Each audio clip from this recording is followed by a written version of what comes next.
She holds an MFA in sculpture with a minor in critical writing from The Ohio State University and a BFA in painting with a minor in sculpture from Miami University of Ohio. She has worked in art and design museums for over 35 years, including the Minnesota Museum of American Art, Columbia Museum of Art in South Carolina, the Art Museum of South Texas, Ross County Historic Society, and the Ohio State University Art Museum. Lynn has served in leadership roles for multiple museum professional organizations, including the Minnesota Association of Museums. We hope there are some members from MAM here today. So, with that, I'll turn it over to Lynn and introduce the other speakers just before they speak. So, thank you, Lynn.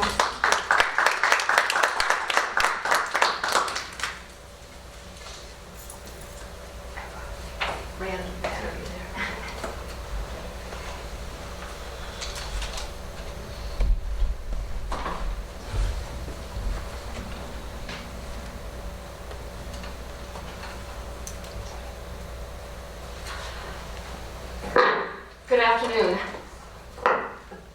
One of the topics that I was asked to address today was to get us started thinking about what's the role of a curator of a museum? What does a curator do? And how has that changed over time so that we can begin to talk about what is involved in curating from the community as well as with the community.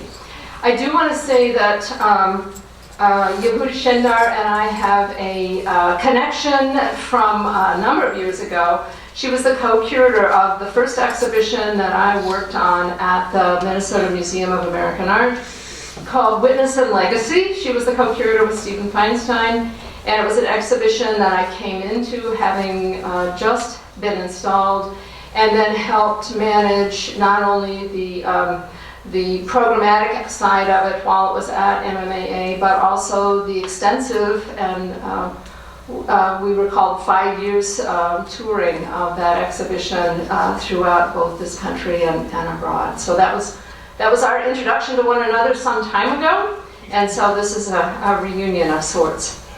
So curators and curating. Now, one of the things that I want to also talk about is that the term curator has now sort of migrated outside of the museum halls, and we see this term, we're curating our Pinterest boards, we're curating recipes for a guide that our club is putting together.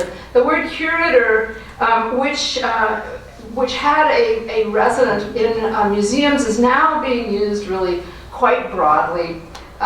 Places, people such as the Blog Fast company calls curators individuals with a passion for a content area to find, contextualize, and organize information. And that basically is what museum people do as well, but we are now seeing this term applied to all sorts of activities as well. So just thinking about what does the curator do? What does that mean when you're curating or when you're co-curating something?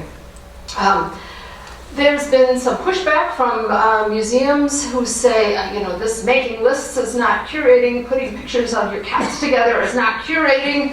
Curating is much more thoughtful and bringing scholarship to things. But on the other hand, there are other people in museums who are also saying, if we are adopting the phrase, if we're adopting the term curator to activities outside of the museum, then maybe perhaps we're looking at people who see museums as being acceptable and being kind of cool and being something that they feel comfortable in. There's that phrase of, where do I see myself in this museum? If you are curating pictures of your cats and you feel yourself to be a curator, seeing yourself within in a museum context might also not be something that seems too out of touch. So, given that the phrase or the word or the activity of a curator is becoming or has become a much more commonplace term to talk about people, what can museums do and what have museums done looking at the curatorial role and its role or its ability to fully engage communities. So I'm going to talk a little bit about curators and museum curators. I'm going to talk a little bit about a design thinking trend, and we'll talk a little bit about design thinking starting from empathy. And then we'll talk a little bit about something that the Goldstein Museum of Design did that kind of sets us off towards some case studies that the other two panelists will talk a little more fully about. So as a museum curator, there actually is a U.S. Department of Labor definition of what a curator is. And the U.S. Department of Labor defines the role of the curator as a professional dedicated to the acquisition and preservation of objects for archive or exhibition purposes. Actually, they say exhibit purposes, but I'll say exhibition because it seems more formal. Additional roles include researching or allowing access to objects for the purposes of research, for public display, fundraising for acquisitions and collections maintenance, and negotiating for purchases. Nowhere in there does it talk about talking to communities. It doesn't talk about engaging visitors. It doesn't talk about anything other than that sort of scholarly domain of the museum's relationship to collections, other than perhaps if you're really broadly interpreting the fundraising component, that you do have to engage other people in that fundraising. But that role of a curator is assuming that the curator is working only within the museum, and all of their work can be done within the museum and with no external contact. Exhibitions that a curator might be working on might have a depth of scholarly knowledge to them, but what is it that takes them into the realm of community engagement? This is where the evolving role of the museum curator comes into play. Museum curators for a number of years have really looked at their role, and they've been challenged to look at their role as more than just that Department of Labor definition. That is, the Department of Labor definition resides the curator's activities within the museum itself. And the evolving role of the curator engages the community and sort of demands an engagement of the community.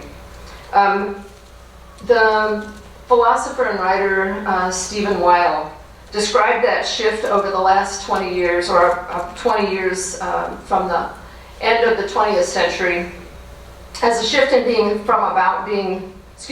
about something to being for somebody. And that is the place where we're starting here today and talking about exhibitions dealing with difficult content, exhibitions dealing with trauma, exhibitions dealing with loss. That is being for somebody. This is more than talking to one another, talking to peers. This is fully engaging the community's stories and fully engaging the community as participants in that development and for that community. Curators and museums were challenged to change as a result of changes within the field that drew more attention and brought more attention to the educational nature of museums. And to be fully engaged on an educational element or on an educational nature also means that you are listening and talking to those people that are coming to the museum, those people whose stories that you are involved in telling. The awareness of the audience and the audience's role in shaping those stories that are told by the museum or that are told in conjunction with the museum as a platform, demand that the curator become part of a community team, become part of an engaged environment. So then it also means that the museum is willing to give up some of their role as the sole authority of this content, and becomes both a shaper of the story and a facilitator of opportunities to tell stories.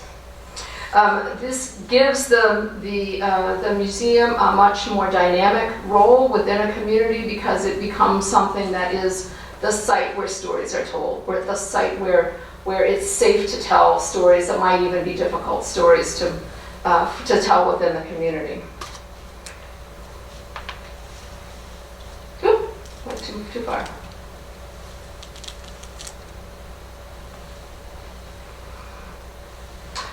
So these kinds of exhibitions, these kinds of engagements are stated as being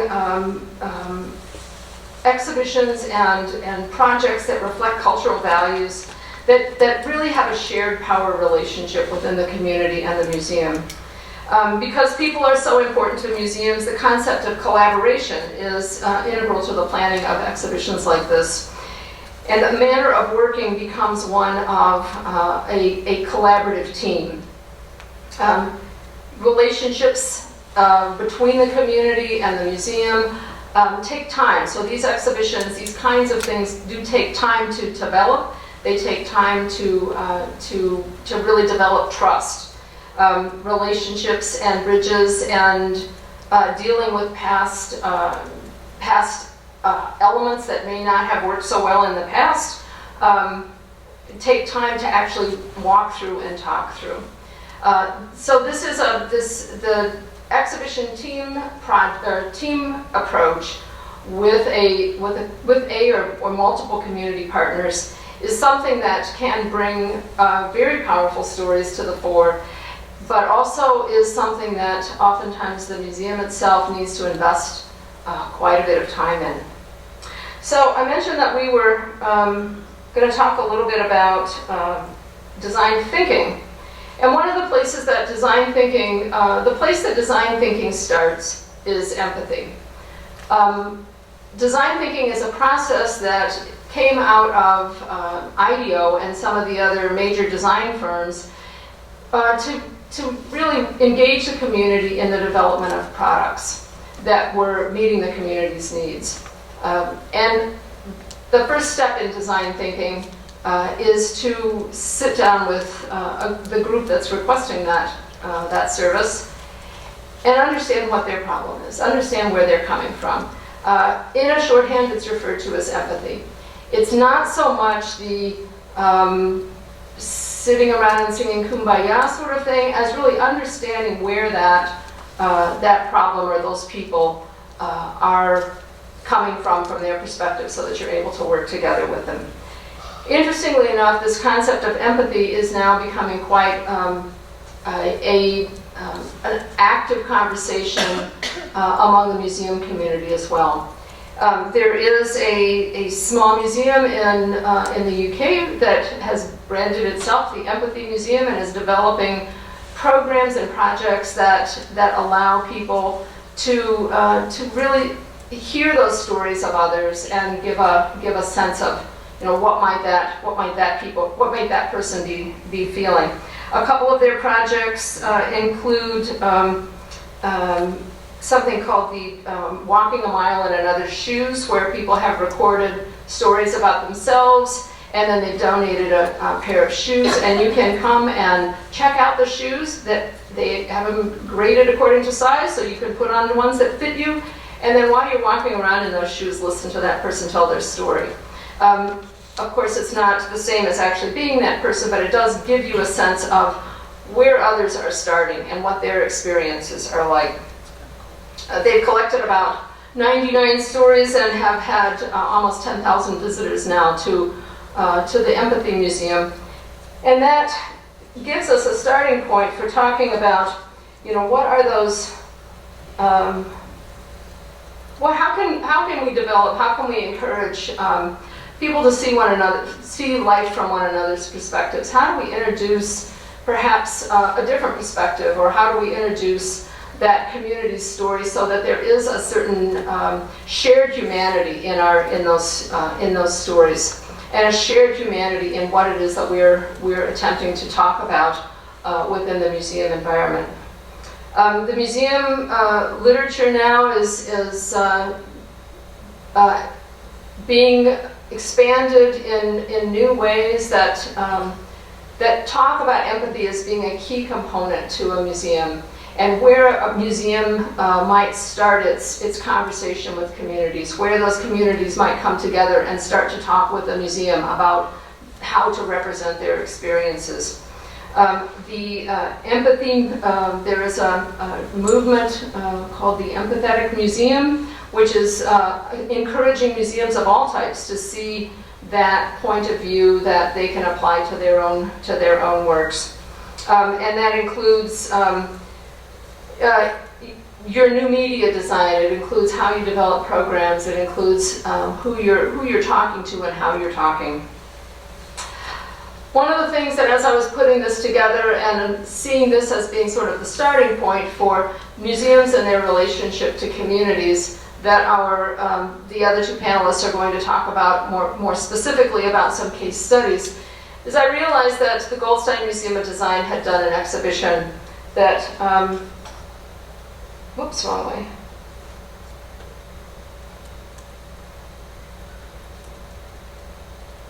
That I wanted to share with you.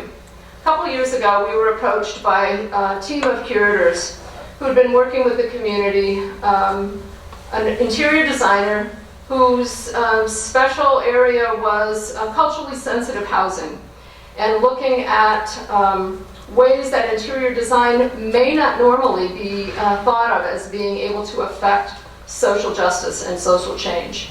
It seems a little, it's not the first thing you think about when you think about interior design. And then she partnered with a researcher from the community who was dealing with how do we encourage community dialogue.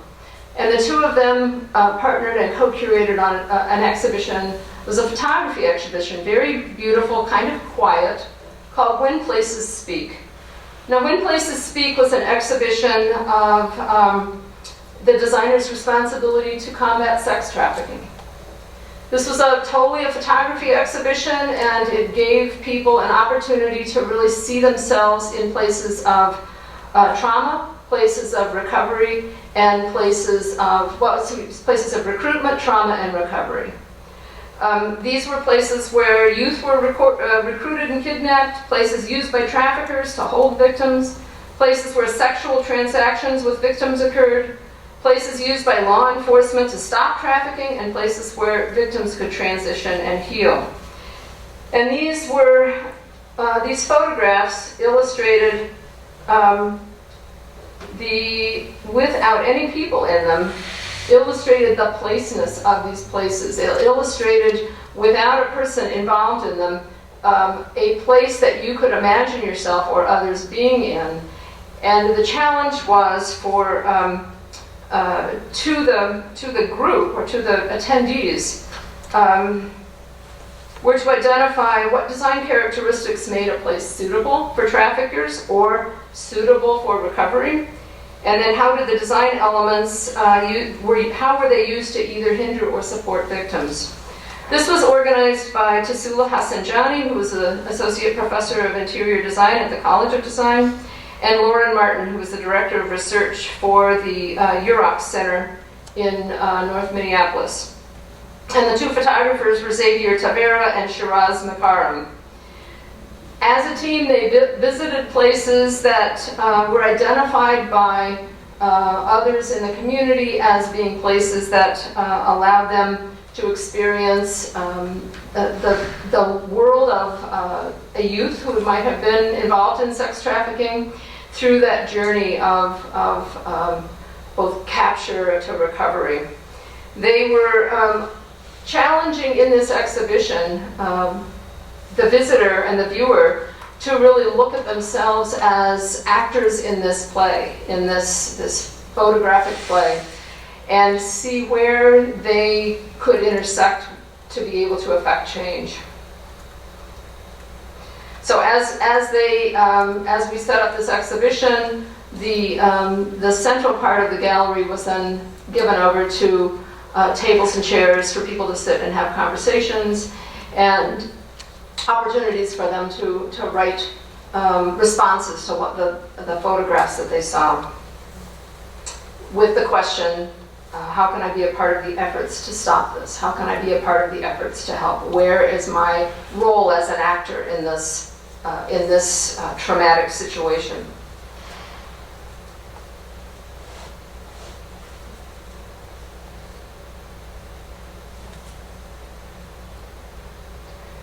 So, to a certain extent, we're talking here about today about those exhibitions of trauma, about those exhibitions of divisiveness or of harmony. And the harmony comes in having those conversations.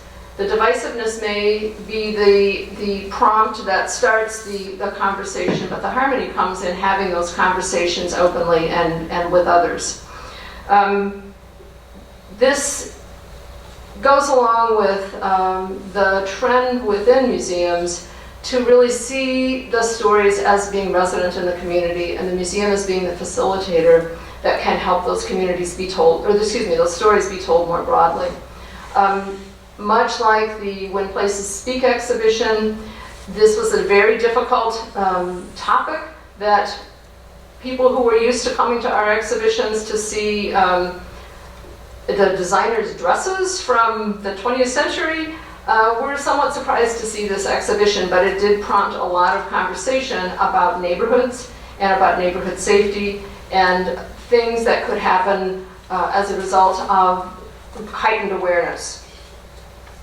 So this is our challenge today, is to move beyond the sort of curator-driven resident authority to open up to the community's stories and give that community a voice and a role within our museums. It is also an opportunity for us to really say the museum is a safe space to have some of these difficult conversations. Thank you.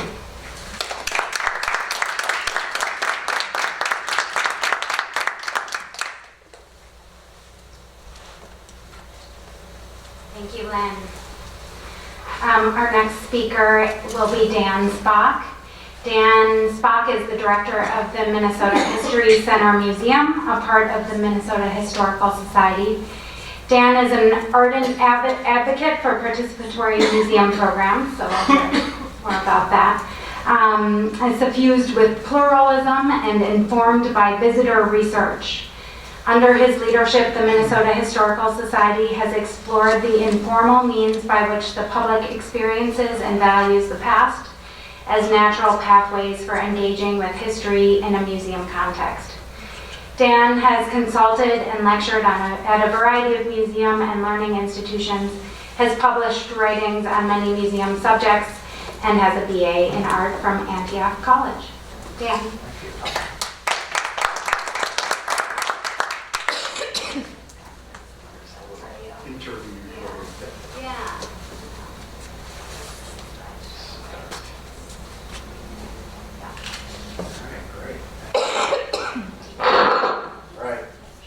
Try to project. I'm not sure if this microphone is tall enough. I'm just going to talk a little bit about a kind of journey that I've been on with the Historical Society.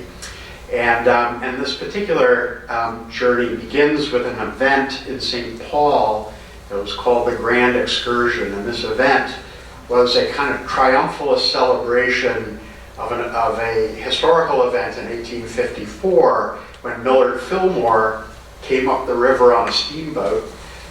He was the president at the time, and there was really a celebration of manifest destiny and the opening of the West in this region. We were approached by organizers of the event, and they said, you know, we would love to have the Historical Society involved. And I said, well, you know, I guess we'd be a little bit troubled by being involved with this, since it's likely to be seen by Native people as being not something necessarily to celebrate. And they said, oh, well, we've been trying to get Native people to participate, and they've just been giving us the cold shoulder. So I said, well, let me see, because there was funding available. And so I called a friend of mine who I'd worked with before, an artist, video artist named Mota Smith. And she recounts it this way. She says, I got a phone call from the Minnesota History Center saying, do you want to do a room? And the earth stood still. 3 years later, we were putting together a room, an installation/exhibit called Cloudy Waters, Dakota Reflections on the River. What it taught me was the way to express nonlinear native ways of being in a way that I had always hoped for but didn't understand how to make happen. Having a room meant that I could adapt traditional ways of teaching, that the choices were in the visitor's hands, just like they are in life. What you hear, what you take in, what you see, what you spend time on is your choice. Mota Smith is a Dakota person from the Sissetuan band of Dakota. What we wound up with was this really interesting working arrangement where we said, we'll provide our capacity as exhibit makers, and you will lead the development of this project. So the idea was to have this speak to Dakota reflections on a relationship to the river, and specifically to the Minnesota River, the Mississippi River. And so we created this sort of immersive sound environment. It had natural sounds, it had the voices of Dakota people, contemporary voices speaking. They talked not only about their experiences of the river in contemporary terms and in their own personal lives, but they talked about it historically as a place of historical trauma and so forth. And this installation now lives on, even though it's no longer at the History Center. There's a version of it in the ruined courtyard at the Mill City Museum that you can listen to. And there's also another version of it at the Minnesota Science Museum. So, a very, I think, compelling project. And the first time, really, in my experience, where we really turned the entire telling of a story over to another individual with a completely different perspective from ours, and allowed them to explore this idea with us. A fascinating process. So fast forward from 2004, the U.S.-Dakota War of 1862 had its 150th observance several years ago. And as an institution, we felt that we were really compelled to do something about it. To quickly review, the context of this is an episode of massive historical trauma. It's one that continues to reverberate for people today, and not just Dakota people, but people, other people whose ancestors were involved in one way or another. And I always think about how people will say, well, that was a long time ago, you should just get over it.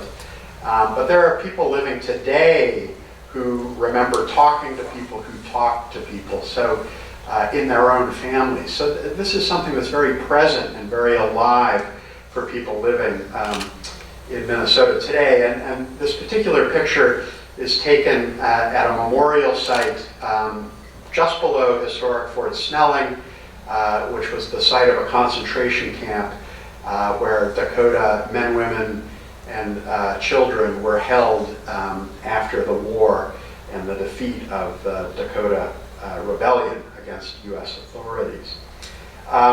Sort of building on our prior experience, but also acknowledging that we had next to no relationships at all with Dakota people to start with, we tried to develop some sort of working architecture or a set of values by which we should approach this commemoration.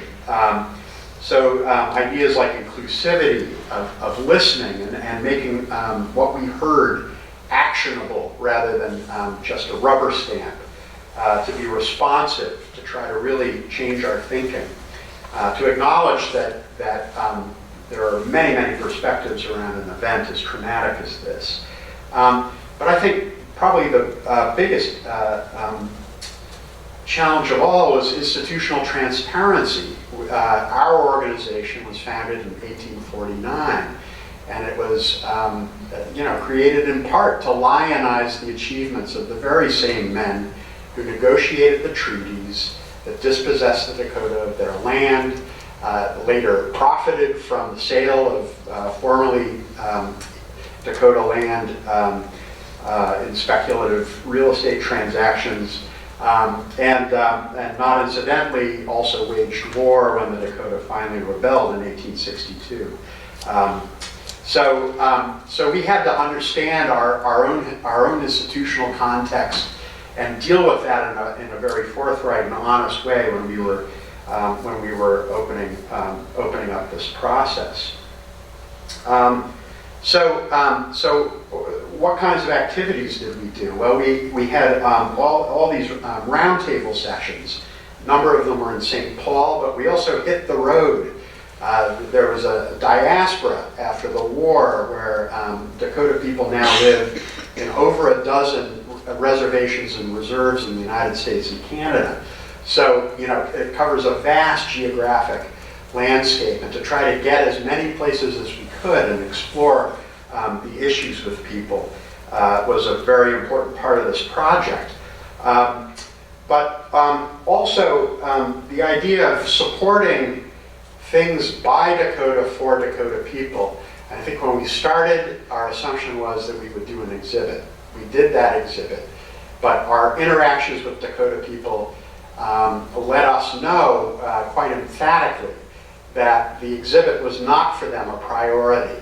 What was a priority for them was access to the collections that we had of Dakota materials, some of which it's quite clear were plundered from this episode.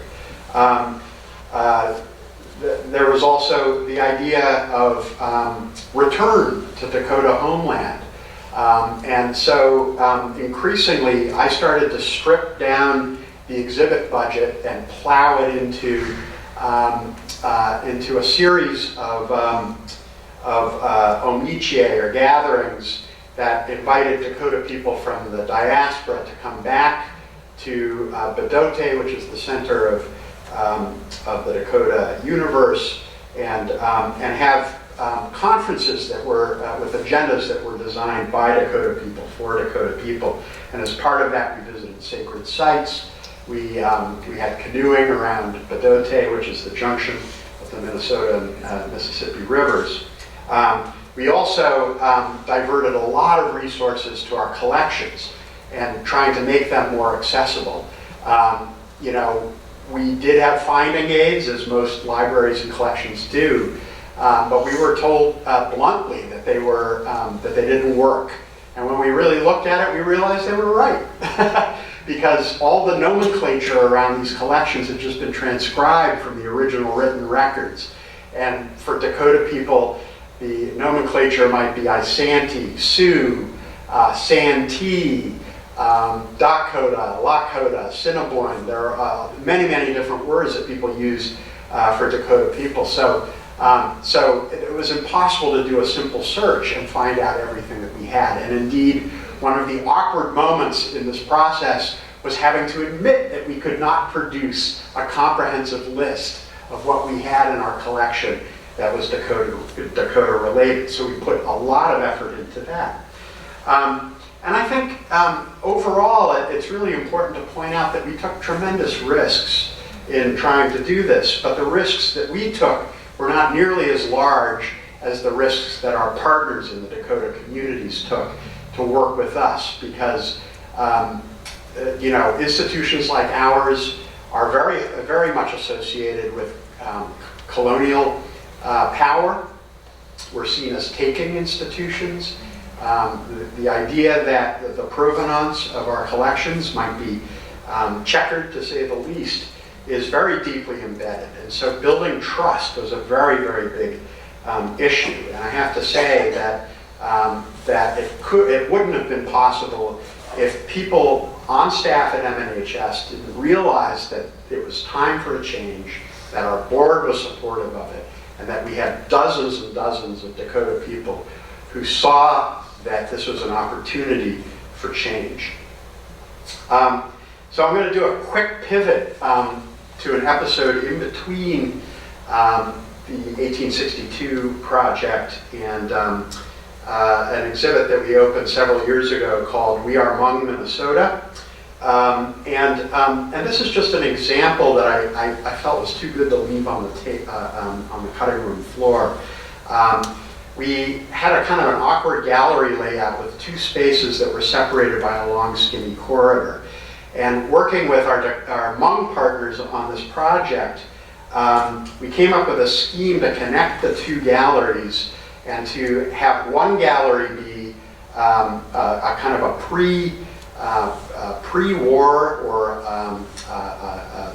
the Hmong people in Laos gallery, and the next gallery to be the Hmong experience in Minnesota. And in order to connect those two galleries, a young intern who was working for us conceived of an idea of using spirit money, which is paper that you fold into the shape of boats and use as an offering in funerary ceremonies. So this was a symbolic crossing of the Mekong River, an escape from genocide, and a way of conveying through this direct connection to animistic faith, this tremendous diaspora that occurred.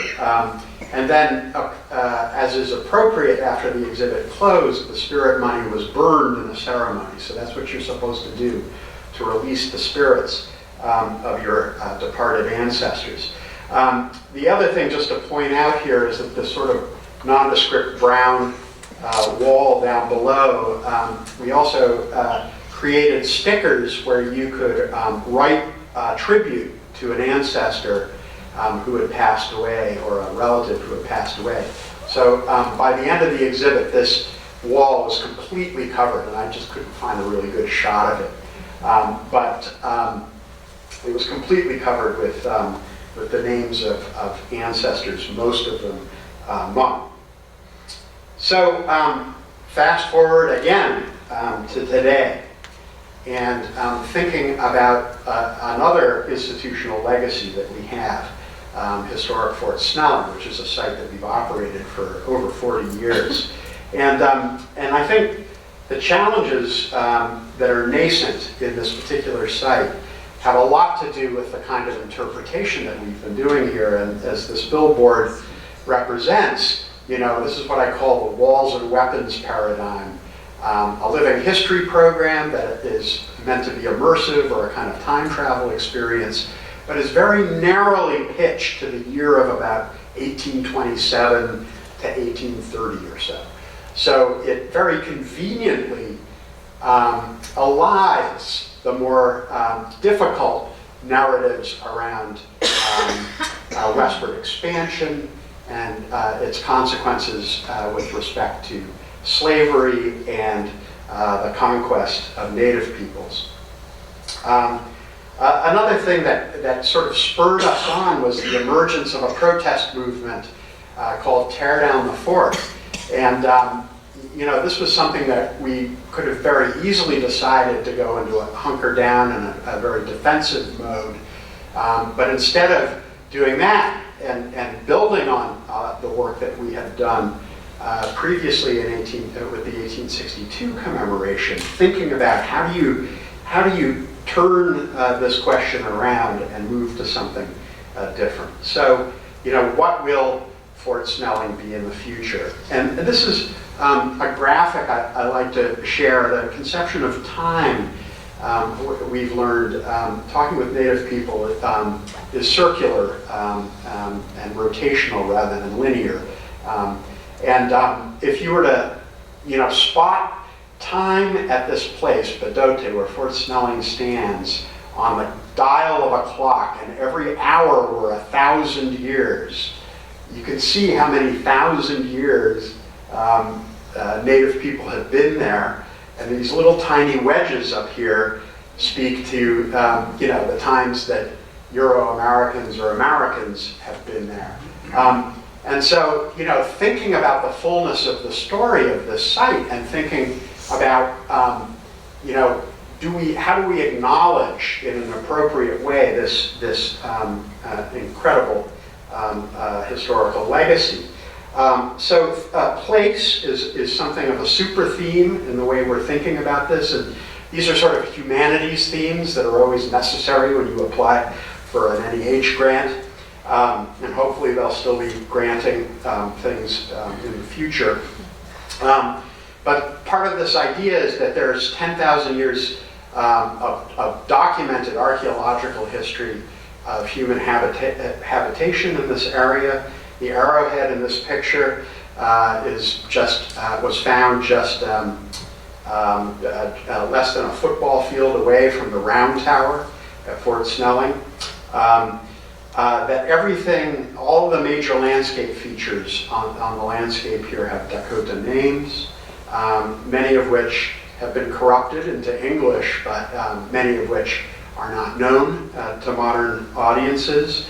But also that in one place, there's this incredible intersection of some of the most contrasting issues. If you think of America as being a place that's founded on ideals rather than a common religion or a common ancestry, or even a common language, those ideals are historically often contradicted by our actions. And so if you think of the legacy of slavery, of the internment of Japanese in internment camps, or the emergence of America as not only a colonial power, but a world power, all of these things intersect in this one place. The idea of confluence, because it's this river junction, it has always been a place where people have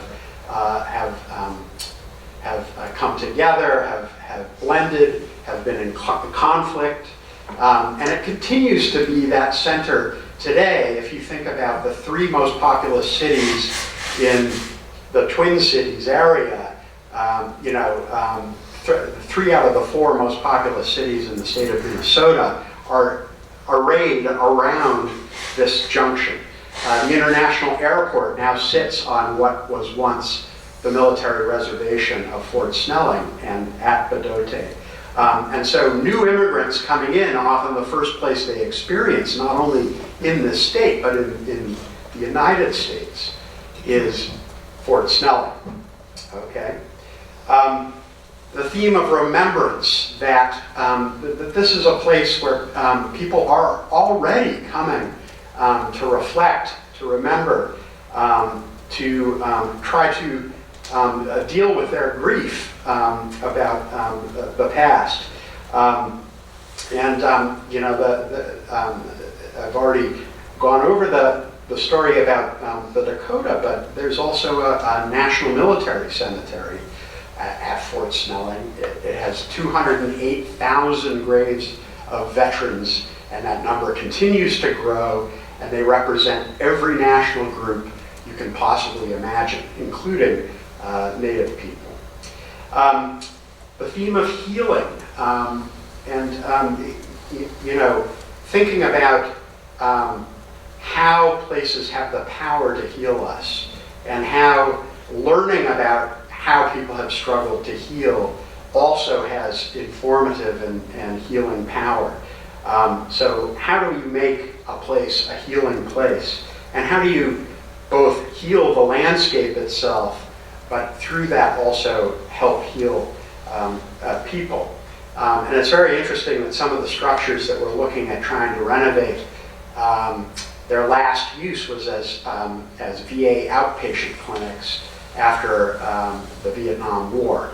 So the idea that people have been trying to recover in this particular place is a through line that runs all the way through the history. And then an idea of community, another through line. People have lived there, they've gathered there, they've raised their children there. Even when it was a military base, there were communities of people who were trying to get along. So how does this become a place that's important to people in ways that maybe they haven't thought about before.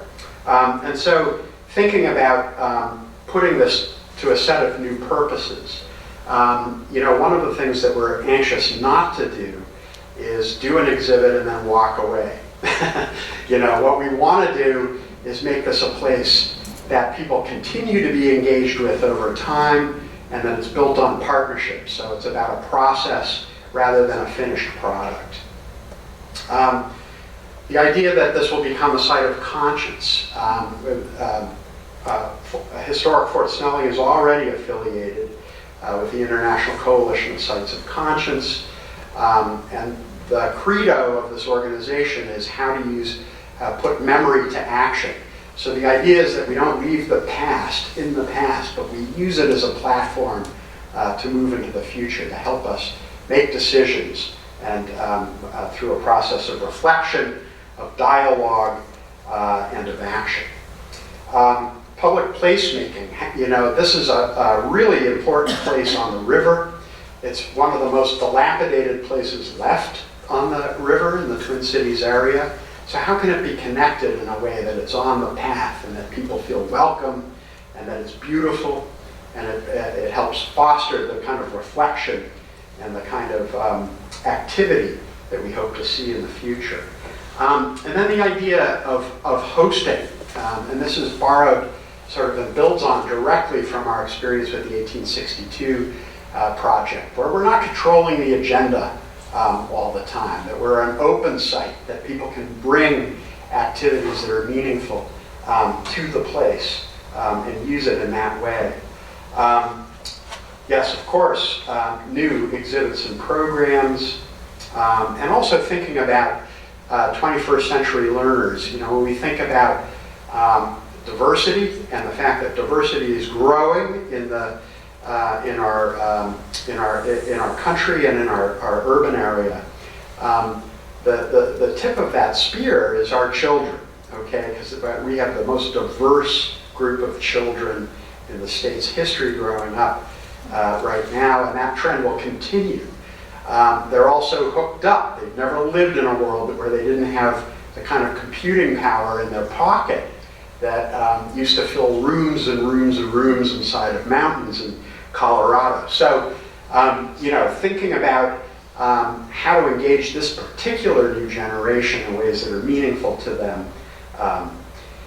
And then, thinking about the actual built environment. This is one treatment of an existing barracks building, and this would be sort of a preservationist idea about what you would do with a building like that. You would bring it back to its state in 1905 when the building was first built.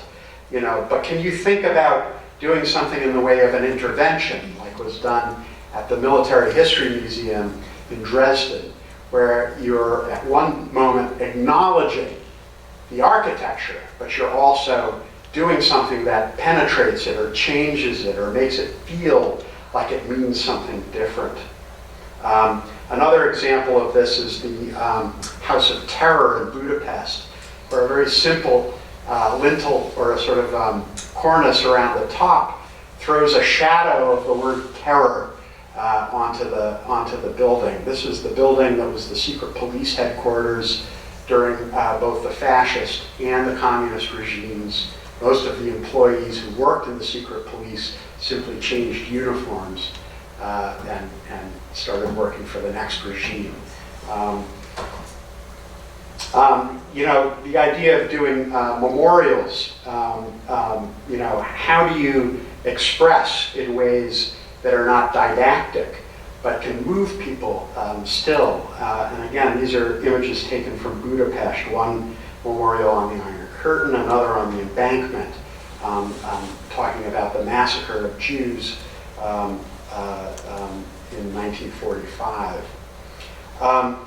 Another example, the Whitney Plantation in Louisiana, the first antebellum plantation site in the United States that has decided to present everything from the point of view of the people who were enslaved there, and are silent about the story the masters in the house. So you actually enter this site not through the front door, but through the area in the back of the plantation where enslaved people lived. And the idea of lists and lists and lists, literally hundreds of slaves whose names were documented being acknowledged there. At historic Fort Snelling, we think we can identify that there were at least 38 enslaved people there, including Dred and Harriet Scott, and maybe as many as over 100 people over time. And then a very simple memorial that I really love that's in our area on Pilot Knob, which is the site of a Dakota burial ground, and now has this memorial by a local artist, Seitu Jones. 7 blocks representing the 7 council fires of the Dakota Nation.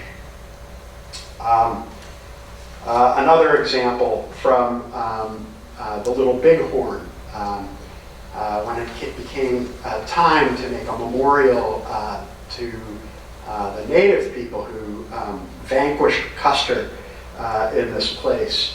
The idea of creating something that was culturally appropriate and spoke to the native experience there. So these are all sort of inspiration points for us. And then just to kind of give you an idea that we're not waiting around, because in theory, the new Fort Snelling opens in 2020.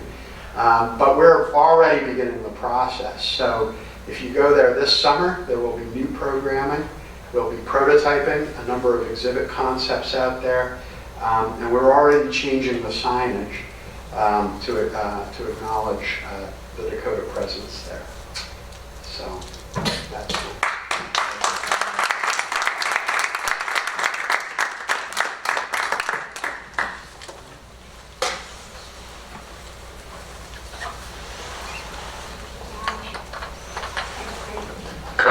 Our last speaker is YEHUDIT SHENDAR, who I guess I'll be introducing for the last time during her stay here. YEHUDIT SHENDAR recently retired from a 17-year tenure at Yad Vashem, Israel's National Holocaust Commemoration Authority, where she held the positions of Deputy Director, Museums Division, Senior Art Curator, and Director of the Holocaust Art Museum. She received her MA in Art History and Museology from the University of Minnesota, and has served as Curator, Chief Curator, and Director in major museums in Israel and outside of Israel, including the Weizmann Art Museum here on campus. At Yad Vashem, YEHUDIT founded the International Holocaust Art Research Center and the Traveling Exhibitions Department, Yad Vashem's overseas education endeavor. She was the force behind the implementation of a unique integration of artworks in the historical narrative at Yad Vashem's Museum of the History of the Holocaust. YEHUDIT was appointed to the International Task Force of experts working on the provenance research of Cornelius Gurlitt's art cache found in Munich in 2012. And recently she was appointed to the International Tracing Service. So, YEHUDIT.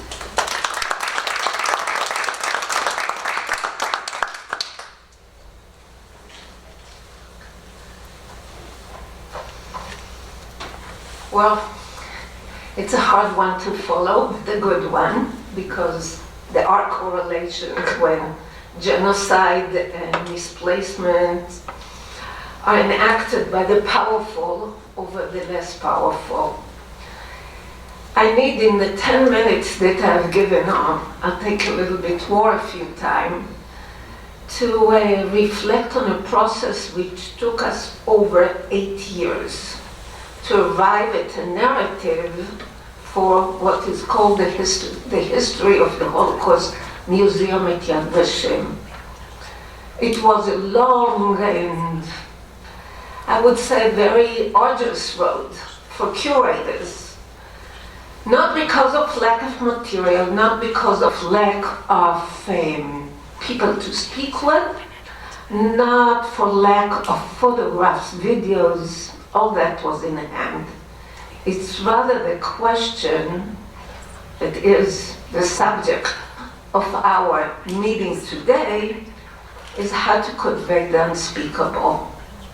And is it really unspeakable? I think it's a paradox, because we are speaking about it now, we are speaking about it in the museum.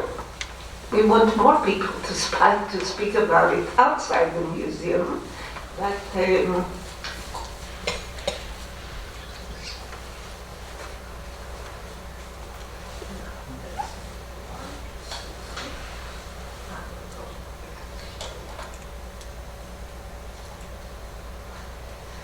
okay, the first person who put a question mark as what do we do after the Holocaust was a German Jewish philosopher who, like many of his caliber, left Germany during the turmoil, came to London, from London to the US. Actually in the US he was put under partial custody because he was an alien, he was German, and quite disappointed with the United States, he eventually moved back to Frankfurt.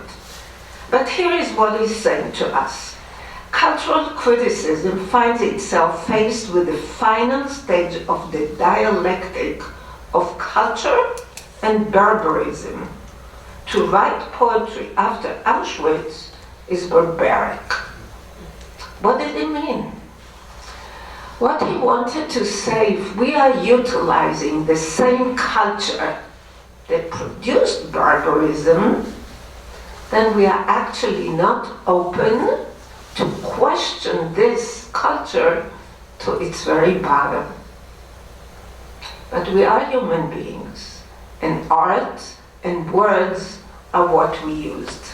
So later on in his life, he said, it may have been wrong to say that after Auschwitz you could no longer write poems, but it is not wrong to raise the less cultural question whether after Auschwitz you can go on living. And he speaks like someone who evaded the fate and felt completely at loss with it, of why was he saved and all the others were not. And as we know, several poets, writers, Primo Levi, Paul Celan, did not make it after Auschwitz. They committed suicide. So this is the big question. What do we do with the art after Auschwitz? And I'm an art curator. And my role in the art museum was, or rather in the history museum was, to give validity to the art expression. Because when I joined Yad Vashem and was introduced as the art curator to join the team of historians and curators, I was not embraced at all. Eyebrows were raised, what is this art historian doing with us? We are really historians, and she is just an art historian. Meaning it's going to be a serious museum in which we will record history, contemplate about it, and what has art to do with it? Well, we triumphed. I'm saying we because I mean I am the artist. Because the end product of the museum is there are 264 artworks intertwined in the historical narrative.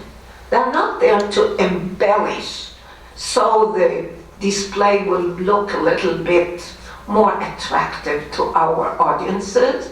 It rather tells a very specific perspective. And when we set all these hours about deliberating what is our museum going to be like, there was one underlining sentence we said. This is a museum in Jerusalem, made in the Jewish state, and thus we are going to have the perspective of the Jewish individual, the victim. We're not telling about World War II. We're speaking about the Holocaust from the perspective of the individual victim. When this underlining prospect was written down, I knew I'm going to be victorious in showing that art is one of the main venues that actually an individual is looking from within into the society. Because most of the documents, most of the photographs, guess what? They were done by the perpetrator. So we can look at this entire event through the perpetrator's perspective. That's not what we wanted. And as art,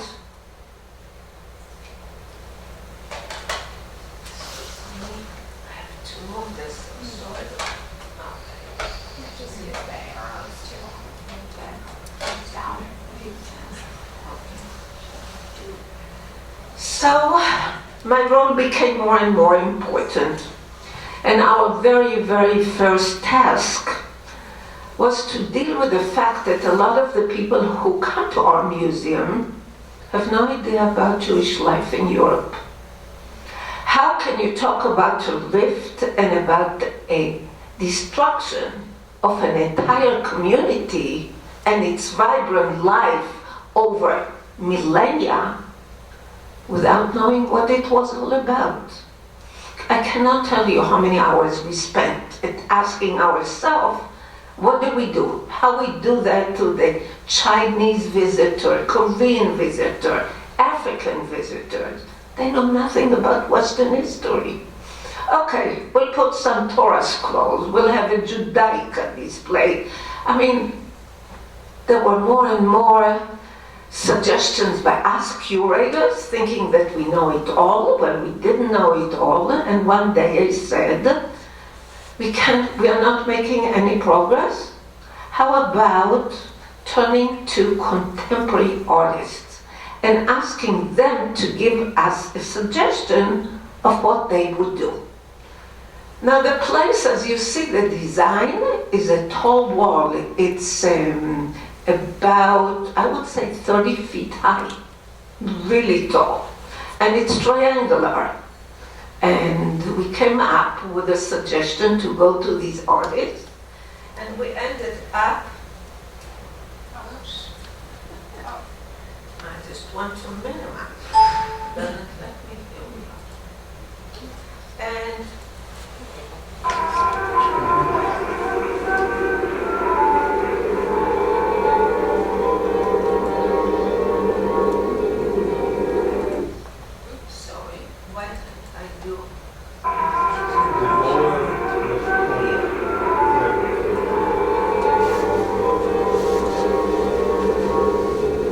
so while we're speaking, I'll give you an explanation. Michal Rovner took footage, original footage, mostly taken by American family members who came to visit their families in Eastern Europe, and took photographs with stills and movies, and all the voices you hear are original voices from that period. And I'd like you to see and listen for a while.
also departing from us. Most of the people we have on the footage didn't make it. They all were murdered. So slowly by slowly, the landscape, which was inhabited step by step, is now becoming desolate again, with Jews missing from the same landscape.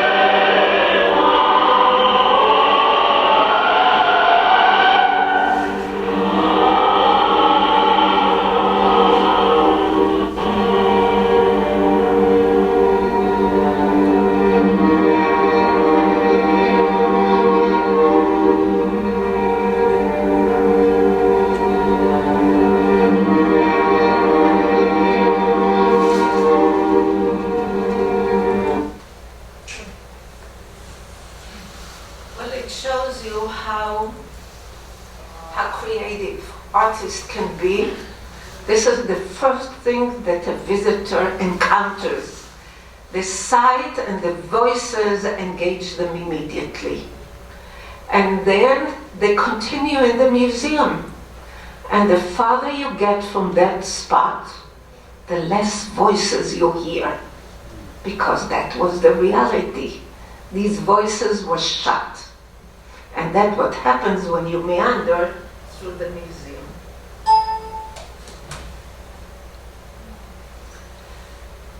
Our next, I'm sorry.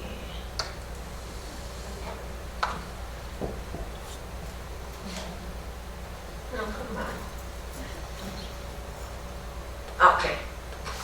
Our next challenge was the following. We did introduce the Jewish community, and now we are in the historical narrative. Historical narrative asked first to tell about the Nazis. We came up with a solution, but now would like to talk about this section in which we have given the name to from full citizens to outcasts. That's what happened to German Jewry between 1933 and 38. When we were sitting the curators together and deciding what this space is going to look like, I raised my hand and I said, come on, you guys, you don't need to work at it at all. I know one artist who tells it all by way of wonderful personal paintings. Well, her name is Charlotte Salomon. In our curatorial group, she became my Charlotte. And I declare here my defeat. Because if you look at, you can see these little colored dots in our display. These are Charlotte's paintings. Well, she's in the display. My idea was that her paintings will be the size of the photographs, and the photographs will be the real ones. Because she was the one to really tell the story from the personal perspective. The one who tells what happened to me, what happened to my family. But as you all can understand, and I already told you that I was defeated, but I would like to show you what was voted down by my fellow curators. That's a self-portrait of Charlotte. And then you have this wonderful painting of the day the Nazi regime came to power. Anyone I'm showing it to, I know that the date, you won't forget it. January 30, 1933. And I want you to look at this depiction. She is standing actually in Charlottenburg, Wielandstraße, number 16, where she lived, and she's looking down from the terrace. And that's what she sees. Nazi marching from one side to the other, all the way, all the distance is filled with these marching Nazis. And look carefully at what they are. She depicted them like. They all have a Hitler mustache. No matter how they really look like, they're all his followers. There are more messages than one can say in words than what Charlotte did with one painting. So Charlotte was sent by Prudes to southern France because after 1938 and the Kristallnacht, they decided it's going to be safer there, not knowing that the column of the Nazis is going to go all over Europe and hunt down every single Jew, no matter where he is. Charlotte was not hiding, she was living in a beautiful villa on the shores of the Mediterranean. And fate was that she got married with an announcement in Nice. And when Eloise Brauner came into town looking for Jews, he came to City Hall. He found the marriage certificate. He knocked at the door of this villa. And Charlotte, 6 months pregnant, and her husband Alexander were dragged, came to Drancy for 2 days in October 1943. She reached Auschwitz.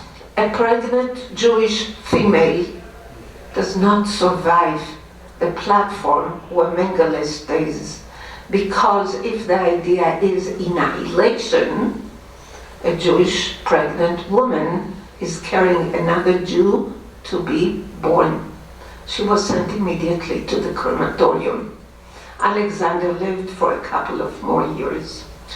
But during her time in southern France, in that small village by the name of Villefranche, she created a series of 1,300 pages, which she called in German Leben oder Theater, life or theater, in which she recounts her entire life and from which the other painting came from. Under the blazing sun of Villefranche, with no prior warnings, the shy student from Berlin transformed to an accomplished artist. Undoubtedly, her tragic biography, her state as persecuted refugee on foreign soil, hard-pressed her to express what she already had within herself, while her universal love transcends time and setting. Her personal annals mirror the fate of the Jewish people. The talent that was lost to oblivion. A chilling statement before Charlotte's existential queries as to the meaning of life, which she confronted in her art repeatedly, when upon arrival at Auschwitz, she is sent to immediate death, heavy with a child.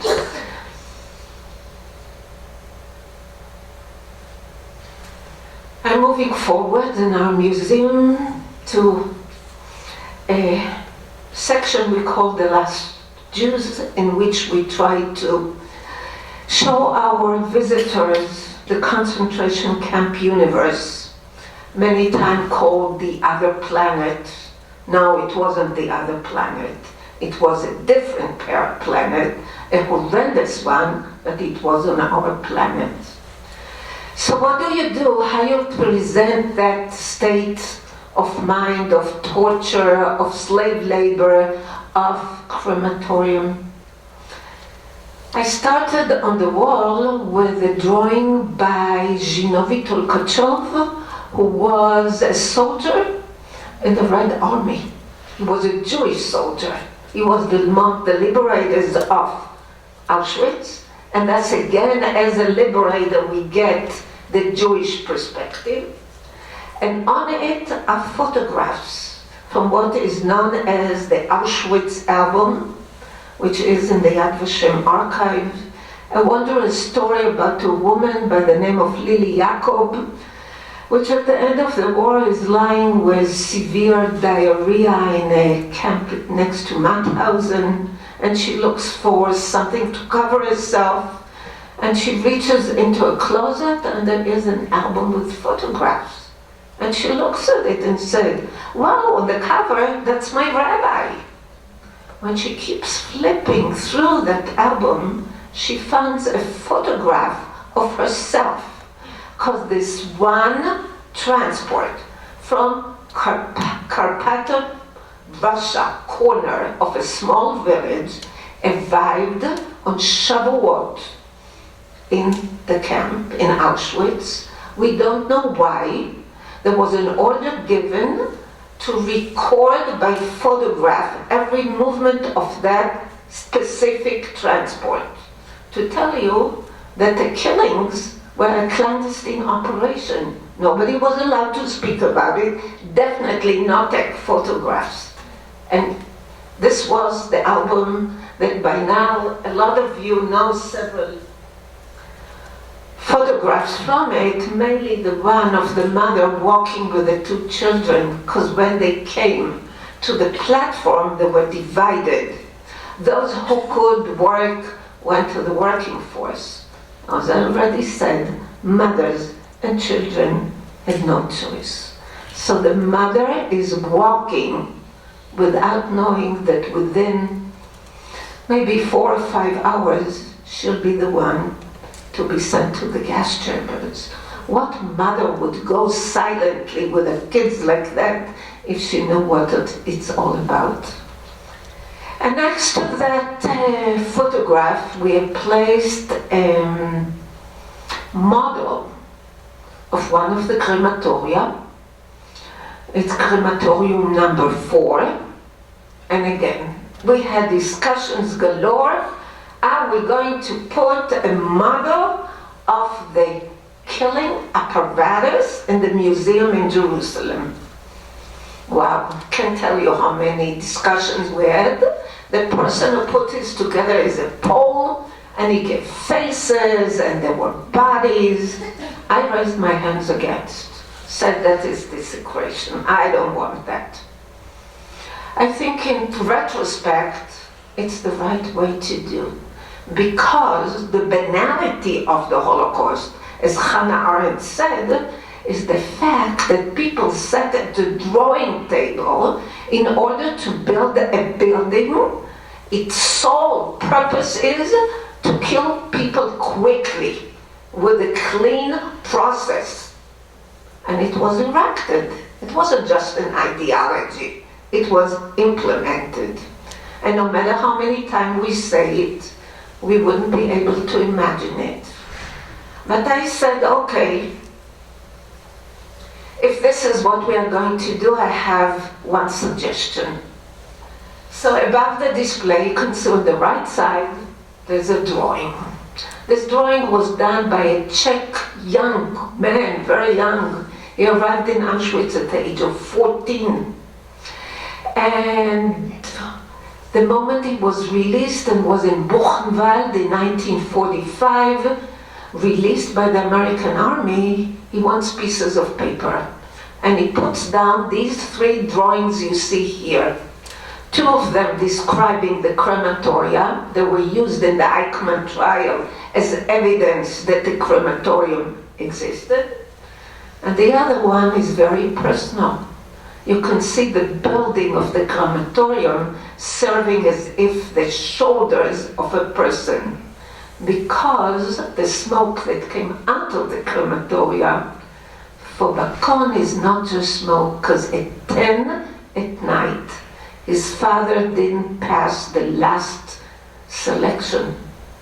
And when he looks at that crematoria that night, for him, in the smoke, is the facial image of the father he lost.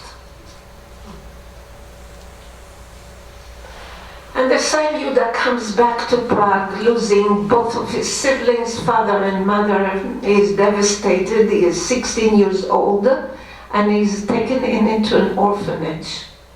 And in this very enlarged painting, which I've suggested, we decorated where we are remembering those who carried the righteous amongst nations. And what you see is an image as if somebody is taking Yehuda Bacon and carrying him. You can see it a wonderful land with palm trees, which is Eretz Israel. But the most important part is the words that is written in on the bottom. To the man who has returned within me the belief in humankind. Meaning, he came out thinking that all the world is evil. But after kindness of someone, he knew that humanity has also this within it.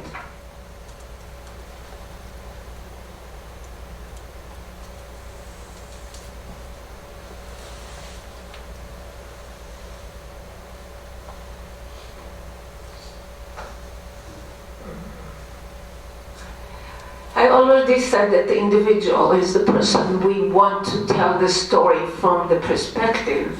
And one of the main aims of Yad Vashem is to try and remember every single person. 6 million Jews were murdered. This number is almost right, probably closer to 5.67, but it's close enough. And Yad Vashem is an attempt to have each person with a name and a biographical record. How do we get it? Yad Vashem already went out in 1952 to have a census in Israel where Holocaust survivors were asked to fill a witness page. On the witness page we have name, we have date, we have name of parents. We have by now collected 4.6 million witness pages. They're all housed, and you can see the originals in the walls. They are what we call in Jewish tradition geniza, that we retain something for generations to remember. And the place itself is built from 2 sections. When you look above, you see faces of Jews, young and old and Sephardic and Ashkenazic and Orthodox and non-Orthodox. And their faces are reflected down in a pool of water, telling us that they were lost in oblivion.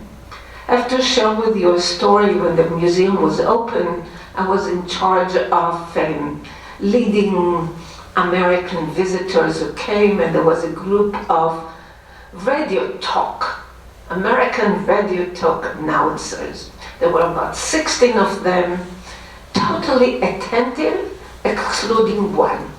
He sort of wandered around, and I didn't feel that I got his attention at all. I said, okay, you win some, you lose some.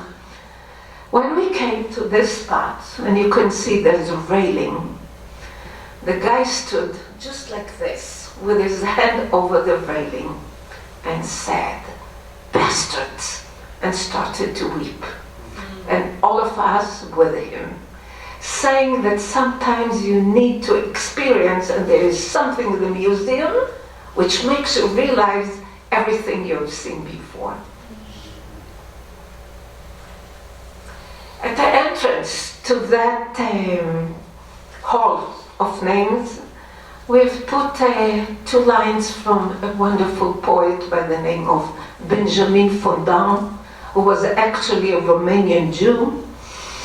Unfortunately, he was part of the Surrealist group in Paris, and thus his American friend, his Jewish American friend, Man Ray, who you know his name was Immanuel Rozhminsky, and Fondant was Wexler, Benjamin Wexler, but they changed to have better names as artists. And look at this wonderful photograph he has taken, and I will add the words that come with it. And they will come, no doubt, when this poem will find itself before your eyes.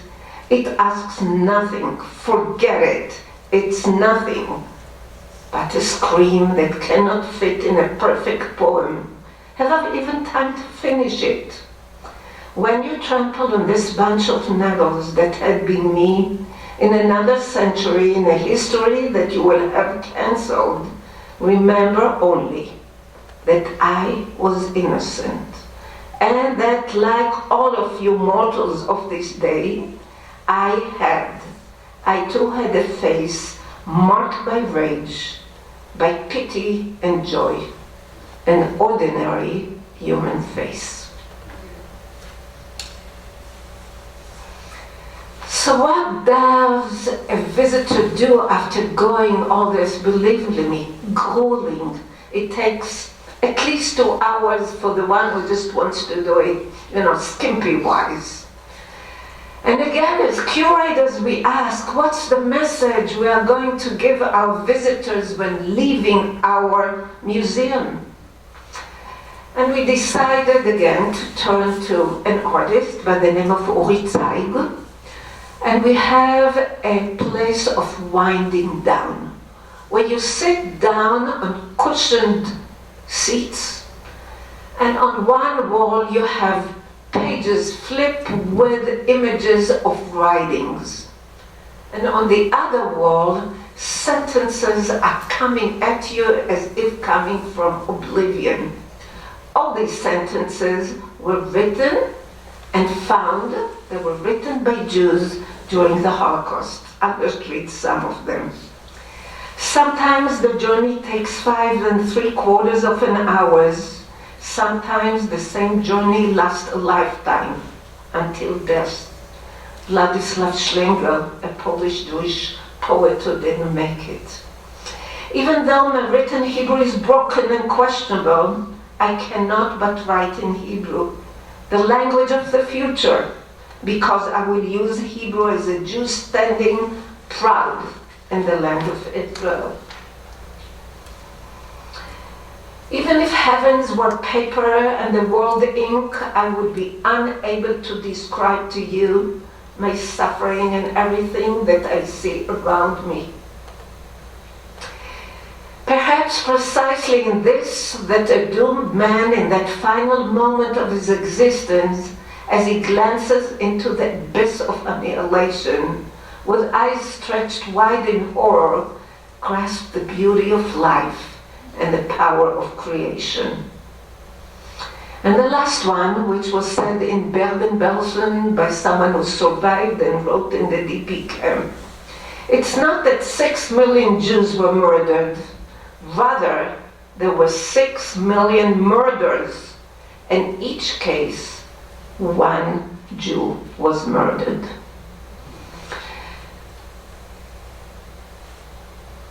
So at the end of our museum, after seeing, listening, and hearing, our architect, Moshe Safdie, did a wondrous solution. The unspeakable doesn't need words.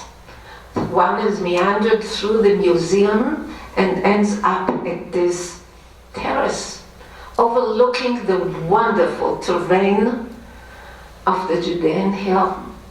From darkness to light, from Shoah to redemption, is a real thing when you look in the state of Israel out of that terrace. And I recall again a visit of, it was the Ukrainian foreign minister, and I was out there starting to explain to him what it's all about. And before I uttered the word, he looked at me and said, "Okay, now I understand it all." I said, "Okay, that's it. Safdie did it. I don't have to explain. You were in the darkest of dark, and you come out into this terrace, and it says it all." And my last word is still about art and what legacy Adorno has left us. So I think we curators ought and should engage in art, take artists to do the work for us, to do the mediation, because they are successful to do a lot more than we curators think we know or can do, and we should give them the platform. So we provide, as far as I believe, avenues for contemplating the irrationality of evil. We do this in words and in images, because that is the only way we can visit the surreal landscape that the Holocaust brought. Thank you.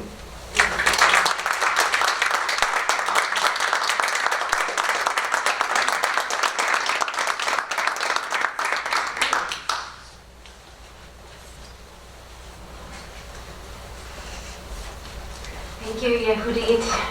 Thank you to all of our presenters for really enriching and interesting presentations. I think we'd like to turn it over to, we have a few minutes. We actually have to be out of the building at 7, so we have about 15 minutes. I thought it'd be interesting to have you all maybe respond. I'm going to ask the audience if they have Okay. questions. With 10 minutes, I think that Okay. that's enough. Oh, that sounds good to me. So, and with that, I guess we'll open it up to the audience then for questions.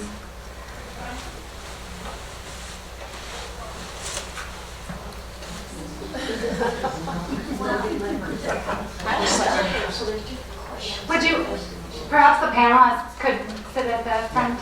Sure.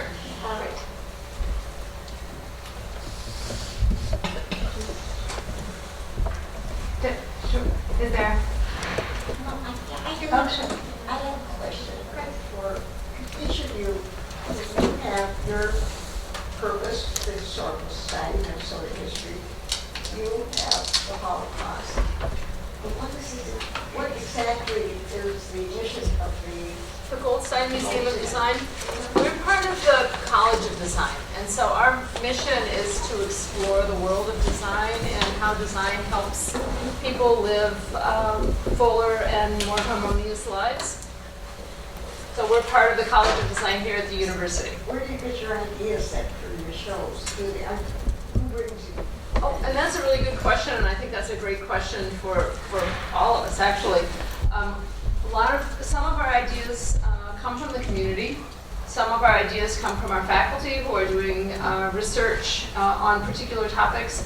And some of them come from our curators who are engaged in looking at our collections and how the collections can help people understand how designers dealt with problems in the past or innovations of their time. So that's how you're different, because they do have focuses, and your focus is broader, obviously. I'm not sure. I think that we all have missions that are. I would say, we're focused specifically on working with design as a foundation topic, as a mission. What that means, though, for us is that almost everything is design. Well, that's what So, but it's I'm trying to understand. right. Incrementory. Yes, absolutely. There were architectural drawings in that. There was, We had an exhibition of them. yeah. To understand that, people were actually thinking of how you put together a design to perform. Right. And what that That means somebody sits next to a drawing board. We have photographs. The designer sitting and doing just that. Right. So we're here at the college, at the university and the college. I just have a good question. How often is it that you have chosen what you are going to act? And then something occurs and you remove it and you put it back, whether it's people who have been complaining about it. I just briefly saw something about, you remember that famous picture of that little girl running naked? From the Vietnam War. And I didn't really get to see the whole thing or which museum or where this was, when it was yanked because of some kind of complaint, and then they put it back, they decided to put it And she back. was nude, and now she's grown. I saw her, and they invading her privacy, but it's still showing. This is an issue we dealt with too, because there are quite horrendous photographs, usually taken by bystanders who saw the executions.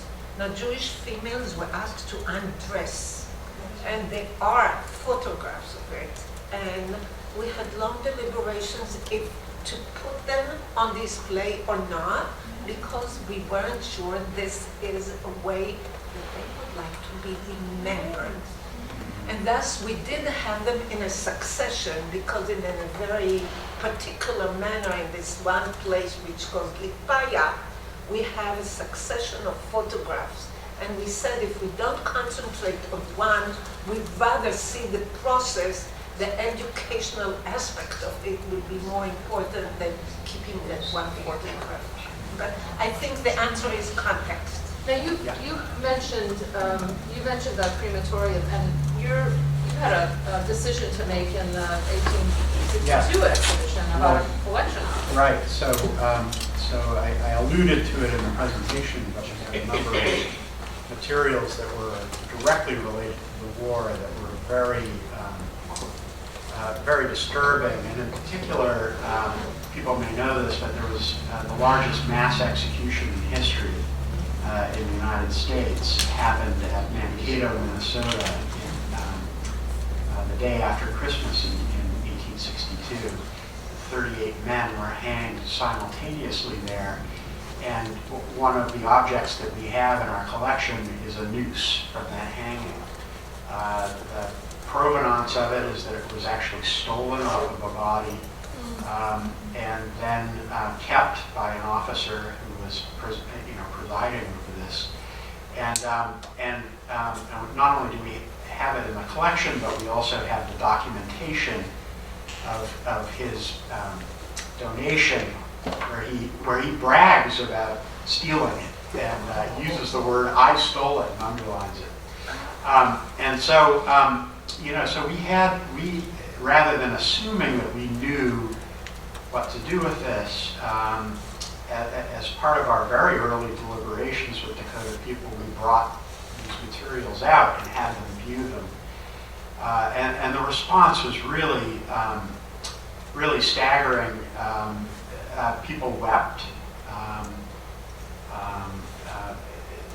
I had one woman say to me, I can feel our ancestors crowding the room as we look at this. And even though there was a small minority of Dakota people who thought there might be some value in showing this artifact, most of the people that we spoke to were adamantly against showing it, and felt that showing it was tantamount to actually showing the corpse of the person who was hanged. And so in Dakota belief systems, things that are associated with dead bodies, funerary objects, and the like are considered that's the ultimate transgression to violate those objects in any kind of way. So we made a choice not only not to show this, but to not allow it to be photographed. We had press inquiries, people who wanted to see it and take pictures of it. We refused all those inquiries, and it remains in our collection, and the conversation about what should happen to it is still very much alive with my organization. Yes, I have a question. The New York Times had a special feature a few weeks ago showing a picture of Anne Frank, and next to it was printed Anne who? And the point was that so many young visitors coming to the Anne Frank house in Amsterdam these days do not know what their mother's generation knew who Anne Frank was and what her history was. So the point of the article was that the history of Anne Frank has to be told differently to a new generation that goes into the museum much more ignorant than their parents' generation did. And this is my question to you. In a way, we assume that an exhibit has to change. It has to take different shape for different generations that enter into it with different levels of knowledge. And YEHUDIT, you alluded to that when you spoke about the visitors from parts of the world that are not as familiar with the history, and you struggled with how can we tell the story to them, but nevertheless there is this generation turnover. And how does that affect your work and thoughts about how to exhibit, how to tell the story? I would answer that curatorial work was not written on Mount Sinai. We give a solution which is the best with what we know at the time and what we have in hand as far as artifacts, photographs. Exhibitions like that need to be changed because generation changes, because the attention span, because of media, whatever. We changed the Yad Vashem in 2005 of a design that was put on display in the 70s. We simply erased it. You know what? Our design, which I just showed you, in 20 years, maybe 30 years, it will be erased. That's okay.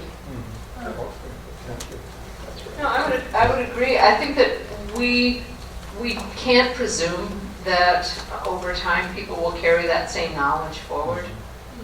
We did an exhibition not too long ago of the social context of toys. And our guest curators started from their perspective, and we had to remind them that because we're a university museum, oftentimes we're the first place that freshmen, the first museum experience that freshmen have. And their knowledge base and the curator's knowledge base are going to be vastly different. And so thinking about what kind of background needs to happen, what kind of background needs to be provided for those people so that they understand what the curator wants to tell them. I'm I afraid. agree with all of them. I'm afraid we have to end it there. We've got to leave the premises. So thank you to our guests and thank you to our panelists.